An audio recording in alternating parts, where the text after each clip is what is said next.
దాడులకు రాష్ట్ర సర్కార్ బాధ్యత వహించాలని రఘునందన్ రావు డిమాండ్ చేశారు. హిందువులను కాపాడటంలో కేసీఆర్, రేవంత్ వైఫల్యం చెందారని రఘునందన్ రావు మండిపడ్డారు.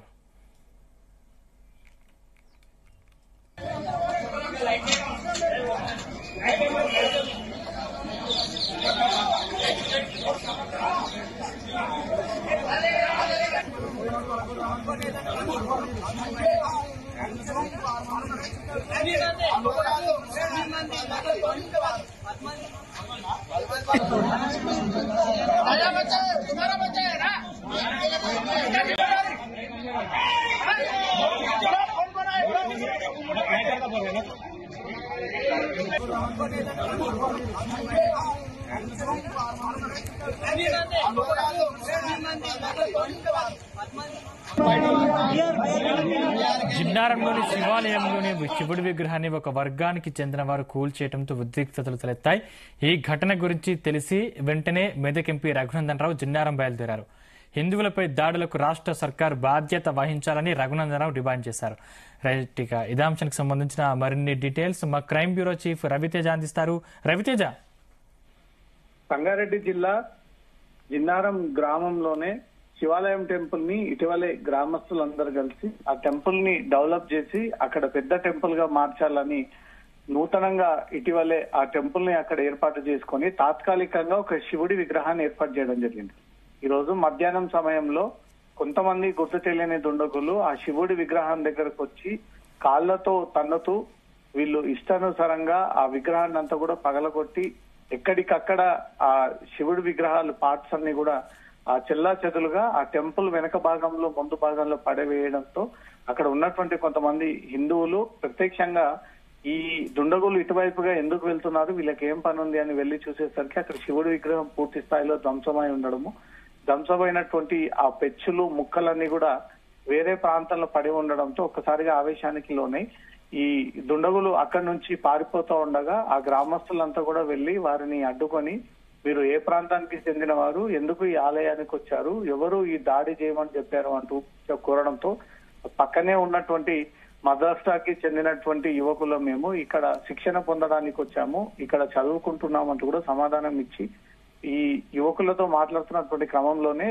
ఈ దుండగులంతా కూడా ఒక్కసారిగా మదర్సా లోపలికి వెళ్లిపోయినట్టుగా కూడా ప్రత్యక్షంగా ఆ విషయాన్ని పోలీసులకు తెలియజేశారు. గ్రామస్తులంతా కూడా ఒకటయ్యి తమ గ్రామంలో ఉన్నటువంటి ఏకైక ఆలయం శివుడు ఆలయం, ఈ శివుడు ఆలయాన్ని ప్రతిష్టాత్మకంగా ఏర్పాటు చేసుకొని పెద్ద ఆలయంగా తీర్చిదిద్దుదామని ఆలోచన చేస్తూ ఇటీవలే ఒక టెంపరవరీ విగ్రహాన్ని పెట్టి ఇక్కడ కొలువుదీరుస్తున్నటువంటి ఈ క్రమంలో కొంతమంది దుండగులు ఇక్కడ ఈ దాడి చేయడము, అది పనిగట్టుకొని వచ్చి కాళ్లతో దాన్ని మొత్తం విగ్రహాన్ని అంతా కూడా పగలగొట్టడం చూస్తూ ఉంటుంటే వీటి వెనుక ఏదైనా కుట్ర దాగి ఉండవచ్చు అనేది మాత్రం హిందూ సంఘాలకు కొన్ని అనుమానాలు ఉండడంతో ఏదైతే ఈ దుండగులు ఆ మదర్సా లోపలికి వెళ్లి ఇంకా రాకుండా అక్కడే ఉన్నారో హిందూ సంఘాలు, గ్రామస్తులు, అటువైపుగా వెళ్తున్నటువంటి వాహనదారులందరూ కూడా పెద్ద మొత్తంలో ఆ మదర్సా ముందు బైఠాయించి ఆందోళన వ్యక్తం చేస్తా ఉన్నారు. ఈ మదర్సా ఇక్కడి నుంచి తొలగించాలి, ఈ మదర్సా కారణంగా ఊర్లో పిల్లలు కూడా తిరగలేకపోతా ఉన్నారు, ఇతర రాష్ట్రాల నుంచి చిన్నపిల్లల్ని తీసుకొచ్చి శిక్షణ పేరుతో ఇక్కడ వాళ్లకు ఇతర రకాలమైనటువంటి పాఠాలు నేర్పించి నూరిపోస్తా ఉన్నారు. అందుకే ఈ రోజు ఇంత ఆవేశానికి లోనై ఈ దుండగులు వచ్చి దాడి చేయాల్సి వచ్చిందంటూ మాత్రం హిందూ సంఘాలు ఆందోళన వ్యక్తం చేస్తూ ఈ మదర్సాని ఇక్కడ నుంచి తొలగించాలంటూ కూడా ఆందోళన వ్యక్తం చేయడంతో ఇమీడియట్ గా పోలీసులు స్పాట్ లోకి దిగి అక్కడ ఏం జరిగింది అనే ఒక వివరాలన్నీ కూడా సేకరించి అక్కడ గ్రామస్తుల నుంచి అఫీషియల్ గా ఒక కంప్లైంట్ కూడా వీళ్ళు సేకరించినట్టుగా తెలుస్తుంది. ఆ కంప్లైంట్ పైన ఎవరైతే ఈ మదర్సా నుంచి వచ్చినటువంటి యువకులేనా లేదా మదర్సాకు సంబంధం లేకుండా బయట వెళ్తున్నటువంటి యుక్తులు దాడి చేసి ఈ మదర్సాలు తల దాచుకోవడానికి వెళ్లారా అనే దానిపై కూడా పోలీసుల ఎంక్వైరీలు అవన్నీ కూడా తేలాల్సి ఉంది.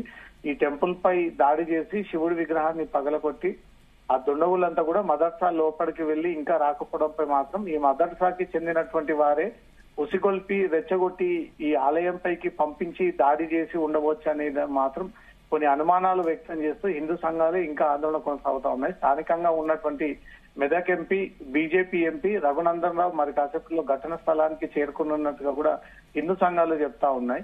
ఇంత పెద్ద ఆలయానికి ఈ యువకులు ఎందుకు అక్కడికి చేరుకొని దాడి చేయాల్సి వచ్చింది, ఈ మదర్సాలో ఏం జరుగుతోంది, ఈ మదర్సాలో ఏ రకమైనటువంటి శిక్షణ పాఠాలు విద్యార్థులకు నూరి పోస్తా ఉన్నారు. అసలు వివిధ రాష్ట్రాలకు చెందినటువంటి వారిని తీసుకొచ్చి ఇక్కడ పెట్టి ఆ శిక్షణ ఇవ్వడానికి గల కారణాలు ఏంటి అంటూ మాత్రం గ్రామస్తులంతా ఏకమయ్యి మదర్సా ఇక్కడ నుంచి తొలగించకపోతే మేమే వీటిని పూర్తి స్థాయిలో ధ్వంసం చేయాల్సి ఉంటుంది. పోలీసులు దీనిపైన చర్యలు తీసుకొని ఈ మదర్సాని సీజ్ చేసి ఇదంతా ఖాళీ చేసి మా గ్రామంలో ఉండకుండా వెళ్లిపోవాలంటూ మాత్రం డిమాండ్ చేస్తూ హిందూ సంఘాలు ఇంకా ఆందోళన కొనసాగిస్తా ఉన్నాయి. శివ, రవితేజ, ముఖ్యంగా సుమారు ఎంతమంది నిందితులు అక్కడికి వచ్చి దాన్ని కూల్చే ప్రయత్నం చేశారు? మొత్తం 6-7 మంది చిన్న వయసుతో ఉన్నటువంటి వ్యక్తులే. వీరే ధ్వంసం చేశారా, ధ్వంసం చేసిన తర్వాత వీళ్ళు అక్కడికి వెళ్లారా అనే దానిపై ఇంకా క్లారిటీ రావాల్సి ఉంది. ఈ దుండగులే శివుడి విగ్రహాన్ని ధ్వంసం చేసి ఆ విగ్రహం మొత్తం చెల్లా చెదులుగా పగలగొట్టి అన్ని విడివిడిగా ఆ భాగాలన్నీ తీసుకుపోయి వివిధ చోట్ల పడవేస్తా ఉంటుంటే అటువైపుగా వెళ్తున్నటువంటి వీరు ఎందుకు ఇక్కడ గుడికి వచ్చి ఈ గుడిలో ఇంతసేపు ఉన్నారని అనుమానం వచ్చినటువంటి వెంటనే అక్కడ శివుడి విగ్రహం కనిపించకపోవడము, అప్పటికే పూర్తిగా శివుడి విగ్రహం ముక్కలు ముక్కలుగా అయ్యి పరివేసి ఉండడంతో ఈ యువకులని వెళ్తూ ఉండగా అడ్డుకొని మీరు ఎవరు, ఎందుకు వచ్చారు అంటే ఈ మదర్సాకి చెందిన వాళ్ళము, ఈ మదర్సాలోనే ఉంటున్నాము, మదర్సాలోనే చదువుకుంటున్నాము అంటూ వాళ్ళు సమాధానం ఇచ్చి అక్కడి నుంచి పారిపోయి అక్కడ తలదాచుకోవడము. వీళ్ళంతా కూడా గ్రామస్తులు ప్రత్యక్షంగా ఆ యువకులంతా పారిపోతున్నటువంటి దృశ్యాలు చూస్తారు. ఇప్పటి వరకు కూడా ఆ యువకులు బయటికి రాకపోవడంపై మాత్రం ఈ మదర్సాకు చెందినటువంటి యువకులే అనేది కూడా అనుమానం వ్యక్తం చేస్తూ ఫిర్యాదు చేస్తూ పోలీసులకు ఇన్ఫర్మేషన్ ఇచ్చారు. హిందూ సంఘాలు, గ్రామస్తులు, ధార్మిక సంఘాలు, బీజేపీ నాయకులంతా కూడా గ్యాదర్ అయ్యి ఇలాంటి మదర్సాలో ఇచ్చేటువంటి ట్రైనింగ్ తోటే యువకులంతా కూడా మైండ్ వాష్ కి గురయ్యి వీళ్ళు అనేక ఉగ్రవాదుల వైపుగా డైవర్ట్ అయ్యేటువంటి అవకాశాలు ఉన్నాయి. ఇట్లాంటి డేంజరస్ స్కూల్స్ మా గ్రామంలో, మా పరిధిలో వద్దు. ఈ మదర్సాని ఇక్కడి నుంచి తొలగించి గవర్నమెంట్ ఇమీడియట్ గా దాన్ని సీజ్ చేసి ఇది ఖాళీ చేసి వెళ్లిపోవాలి.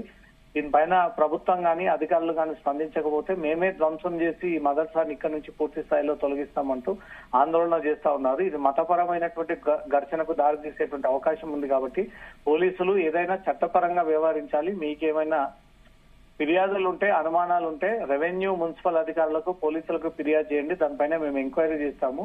నిజంగానే ఈ మదర్సా నుంచి ఒకవేళ దాడి చేసినట్టుగా ఏదైనా ఆధారాలు ఉంటే డెఫినెట్ గా చట్టపరమైనటువంటి చర్యలు వారిపైన తీసుకుంటాము. ఎవరు కూడా ఆవేశానికి లోనై శాంతి భద్రతలను చేతిలోకి తీసుకోకండి. చట్టాన్ని గౌరవించాలి. చట్టంలో ఎవరైనా సమానులే కాబట్టి ఒకవేళ దీంట్లో వివిధ రకాల శిక్షణలు ఏదైనా ఇస్తున్నారు అన్నట్టుగా కూడా మా ఎంక్వైరీలు చేస్తే డెఫినెట్ గా దీనిపైన ప్రభుత్వానికి లేఖ రాస్తాము. ప్రభుత్వం నుంచి వచ్చినటువంటి వివరణ తర్వాత ఇది ఇక్కడ ఉండాలా వద్దా అనే దానిపై కూడా నిర్ణయం తీసుకుంటాము. ఇప్పుడు ఎవరు కూడా మదర్సా జోలికి వెళ్ళకండి. ఇది మతపరమైనటువంటి ప్రార్థన మందిరం లాగా భావిస్తారు కాబట్టి ఇటు హిందువులు ఎలా భావిస్తారో ఇతర కమ్యూనిటీ వాళ్ళు కూడా అలాగే భావిస్తా ఉంటారు కాబట్టి ఎవరు కూడా ఒకరి పైన దాడులు చేసుకోకుండా, ప్రార్థన మందిరాల పైన దాడులు చేసుకోకుండా సహనంగా, ఓపికగా ఉండండి అంటూ మాత్రం పోలీసులు వీరందరినీ కూడా కంట్రోల్ చేస్తున్నట్లుగా తెలుస్తోంది. సందీప్, రవితేజ, గత కొంతకాలంగా హిందూ దేవాలయాలపై ఇన్ని దాడులు జరుగుతున్నా కూడా ప్రభుత్వం ఇప్పటివరకు ఎందుకు చర్యలు తీసుకోలేకపోతుంది? కాంగ్రెస్ ప్రభుత్వం వచ్చిన తర్వాత ఈ ఘటనలు ఎక్కువగా రిపోర్ట్ అవుతా ఉన్నాయంటూ మాత్రం హిందూ సంఘాలు ఆరోపణలు వ్యక్తం చేస్తా ఉన్నాయి. ఈ సికింద్రాబాద్ ముత్యాలమ్మ టెంపుల్ కంటే ముందుగానే నాంపల్లి అమ్మవారి ఆలయంలో దాడి చేయడము, అంతకు ముందు ఈ బేగం బజార్ పరిధిలో ఇంకో ఆలయం పైన దాడి చేయడము, ఇటు శంషాబాద్ 2 చోట్ల దాడులు చేయడము, తర్వాత చాలా చోట్ల విగ్రహాల పైన ధ్వంసం చేయడము, ఆలయాలను ధ్వంసం చేయడము, రకరకాలుగా నగర శివారు ప్రాంతం వికారాబాద్, తాండూరులో సైతం ఈ విగ్రహాలు ధ్వంసానికి గురవడము, ఈ కేసులు ఎక్కువగా రిపోర్ట్ అవుతా ఉన్నాయి. ఎవరు ఈ నిందితులని పోలీసులు ఎంక్వైరీ చేసే వరకు మతి స్థిమితం లేనటువంటి వ్యక్తి, రోడ్డు పైన భిక్షాటన చేసుకునేటువంటి వ్యక్తి, ఈ ఎక్కువగా మతపరమైనటువంటి బోధాలకు అలవాటు పడి శిక్షణ పొంది ఆ కోపంతో ఏం చేయాలో తెలియక ఈ ఆలయాలను టార్గెట్ గా చేసి దాడి చేస్తా ఉన్నారంటూ కూడా ముత్యాలమ్మ టెంపుల్ ఘటనలో నిందితుడికి సంబంధించి వివరాలు కూడా పోలీసులు విషయాలను కూడా తెలియజేశారు. గతంలోనే అదే నిందితుడు ఇతర రాష్ట్రంలో కూడా ఆ ఆలయ విగ్రహాన్ని ధ్వంసం చేసినటువంటి కేసు కూడా వెలుగులోకి వచ్చింది. ఎక్కువగా ఆ మతపరమైనటువంటి శిక్షణ పొంది ఏం చేస్తా ఉన్నామంటూ కూడా ఒక డిప్రెషన్లకు పోయి మైండ్ అంతా కూడా డైవర్ట్ అయ్యి విద్వేషాన్ని పెంచుకొని ఏదో ఒకటి ఇష్యూని క్రియేట్ చేయాలనే ఒక ఆలోచనతోటే వరుసగా ఈ రకమైనటువంటి ఘటనలు ఎక్కువగా రిపోర్ట్ అవుతా ఉన్నాయంటూ కూడా పోలీసులు కూడా గతంలో ఈ విషయాన్ని అఫీషియల్ గా తెలియజేయడం జరిగింది. ఇప్పుడు జిన్నారంలో జరిగినటువంటి శివుడి ఆలయ విగ్రహ ధ్వంసానికి సంబంధించి కూడా ఏదైనా మతపరమైనటువంటి ఘర్షణలు క్రియేట్ చేయడానికే ఈ రకంగా వ్యవహరించారా? ఉదయమే ఉగ్రదాడులతో దేశమంతా కూడా ఉలిక్కి పడ్డటువంటి సంఘటన. పేరు తెలుసుకొని హిందువులు బొట్టు పెట్టుకున్నారనే వెంటనే ఈ ఉగ్రదాడులకు పాల్పడినటువంటి ఘటన కొన్ని నిమిషాలకే ఇక్కడ జిన్నారంలో ఆలయ విగ్రహాన్ని ధ్వంసం చేసినటువంటి ఘటన కూడా ఇప్పుడు తీవ్ర సంచలనంగా మారుతా ఉంది. హిందువులనే టార్గెట్ గా చేసి హిందూ దేవాలయాలను, దేవుళ్లను, హిందూ నాయకులను, బీజేపీ నాయకులనే టార్గెట్ గా చేసి కొన్ని శక్తులు వీరిని ప్రయోగాలు చేసి ఏదో రకంగా ఇబ్బంది పెట్టే ప్రయత్నాలు చేస్తా ఉన్నాయి. ఈ జిన్నారం విగ్రహం దాడి వెనుకాల ఏదైనా కుట్ర దాగి ఉందా, ఎవరైనా హస్తం ఉందా, ఎవరి డైరెక్షన్ లో ఈ విగ్రహాన్ని ధ్వంసం చేయాల్సి వచ్చింది? ఈ పిల్లలకు ఎవరైతే మైనర్ పిల్లల్లాగా కనబడుతున్నటువంటి వీరికి అది హిందువుల ఆలయం, హిందువుల దేవుడు అంటూ కూడా దాన్ని విడమర్చి చెప్పినటువంటి వ్యక్తులు ఎవరు? అసలు ఈ మదర్సాలో ఏ రకమైనటువంటి పాఠాలు నేర్పుతా ఉన్నారు, ఏ రకమైనటువంటి శిక్షణలు ఇస్తా ఉన్నారు? మిట్ట మధ్యాహ్నం ఎవరు లేని టైం ని చూసి ఈ పిల్లల్ని మదర్సా నుంచి చెందినటువంటి వారే పంపి ఈ దాడులకు, ధ్వంసాలకు పాల్పడమని ప్రేరేపించారా అనే దానిపై కూడా హిందూ సంఘాలకు అనుమానాలు ఉన్నాయి. పోలీసులకైతే అఫీషియల్ గా ఒక కంప్లైంట్ అందింది. దానిపైన ఎంక్వైరీ చేసి ఇది ఒకవేళ మదర్సా కేంద్రంగా జరిగినటువంటి దాడి అయితే మాత్రం డెఫినెట్ గా అందరినీ అక్యూజ్ కిందకి చేర్చి వీళ్ళందరిపైన చర్యలు తీసుకుంటామంటూ మాత్రం పోలీసులు హిందూ సంఘాలని కంట్రోల్ చేస్తున్నటువంటి పరిస్థితి. Sandeep, right, thank you Raviteja.